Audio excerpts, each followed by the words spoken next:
My fellow panelists and dear participants, and of course industry experts, very good morning to you and welcome to this first session of the second day of this PetroCoal conference. This session is primarily for capacity building with a particular focus on HR facilities, SR capacity. But for any sector, if you go for capacity building, because this kind of conference, we had a lot of similar session, so we look into little beyond. That means the sectoral capacity, then the people who manage HR capacity. So in this particular section, we will be concentrating more on the capacity built for HR. That means the people capacity. In the changing scenario, as you have seen, yesterday also we covered the energy basket. The energy basket of India today, if you pick up, it is very heavily skewed in favor of coal. Nothing wrong because coal is available in India. But as I yesterday told, the coal, oil and gas, they constitute almost 93% of Indian energy basket. Only 7% nuclear, then you have big hydro and renewables. So this, we need first to focus on what kind of changes we are expecting in the energy mix. Accordingly, our academia should respond to be capable of meeting those challenges. It is still open, but we feel by the deliberation which we had yesterday that the gas driving fuel for the future must have at least a share of 15% in Indian energy basket as against average 24 of world energy basket. Let us put at least a figure, then position ourselves. Then remaining, let's say if the growth, as I told yesterday, it was 2.3% in Indian energy basket. If the same growth remains, although we expect to go more, the other energy elements will also have the similar composition. That means a basket which is renewable and gas will at least have 25%. So how we can position ourselves in that kind of scenario? As you see, we need to have a focus on fossil fuel apart from renewables. Renewable, as I said, the capping by 2035 could be 6%. If you people study more, if it changes, better for us. But the question is still conventional exploration, coal, oil, gas. It has a significant importance, continue till at least 2050. Non-conventional, somebody yesterday took about CBM. Yes, we must focus on CBM, shale gas, and gas hydrates, and also biogas, which was told. These are another areas where we need to have. Then we need to have more on renewables, biogas, then environment. the other issues, the selection of the energy basket will be compelled by the environmental consideration. That's very important. So with this framework, to build up capacity, what should be done? I mean, I just try to sketch something. The responsibility of the institution, because primarily they are the generator of the HR capability, which the industry will need. And it will be followed by the kind of education, the type of education, and the placement thereof. Very important factor.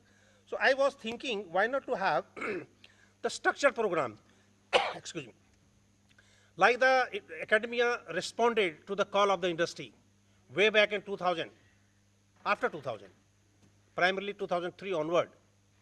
Establishment of VPS Dehradun, a specific university in the energy sector, followed by RGIPT, Raebareli, to meet those challenges. Concurrently by PDPU, they have also similar courses, upstream, midstream. Of course, the flagship, IMS, Dhanbad, continues to be important. Irrespective of, yesterday you have seen, in European places, somewhere they say, we don't do mining now, no teaching of mining.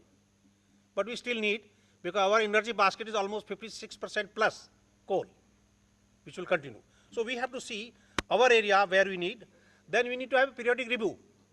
Now the time has come when we need to teach the students, particularly the exploration of the unconventional resource, CBM, shale and gas hydrates. I suggest, maybe with the acceptance of the university concerned, that this kind of subject could be incorporated in their syllabus, so that they are meeting the challenge, they have the better opportunities, they have the better future in that. Then such kind of things should be periodically reviewed. Today we focus, let's say, almost 7, 8 years back, hydrates were just experimental. But last year there was a very good presentation by ONGC, where they were at the verge of commercial utilization, commercial exploration of the gas hydrates with the help of Japanese firm. So my point is that the system changes as the time passes. The renewables, maybe some time back it was not that thrust area. So can you incorporate in our syllabus the portion of renewables as a subject so that people study more? And then there must be a interaction between academia and industry. Other than this kind of forum, a structured program could be held by either industry or by the universities, so that they conceive and really sense the perception of the industry, which way we are going. Accordingly, we create that kind of thing. And for academia, another thing will be participation. Yesterday, it was very nice actually when we saw the response of the students, because ultimately it is the students or the new generation which has to mend the industry. So if they are sharing our experience, whatever we have, it will be a good sign for the future to come.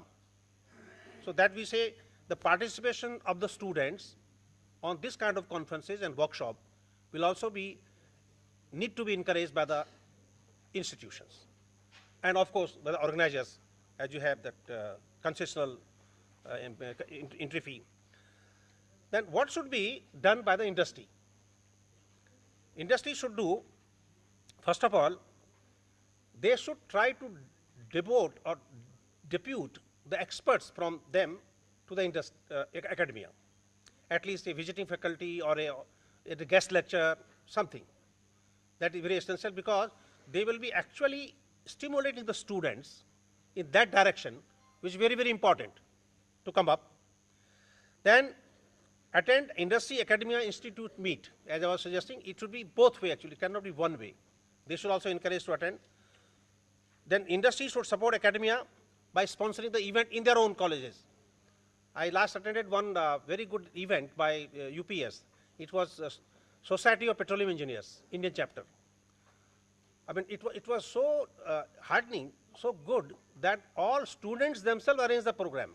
And they call the industry expert and have their lectures, exhibitions, competitions, so many things. So if you inculcate that kind of skill within the students in the universities, it will be really good. And of course, industry should support that kind of arrangements and encourage participation in conference and workshop.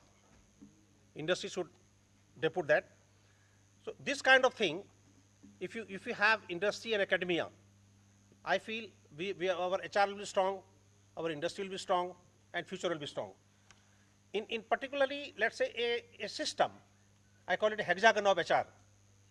When you start fishing the good talent, the process of the selection, you have to select the people. They go campus interviews or open selection or written tests, so many so forth.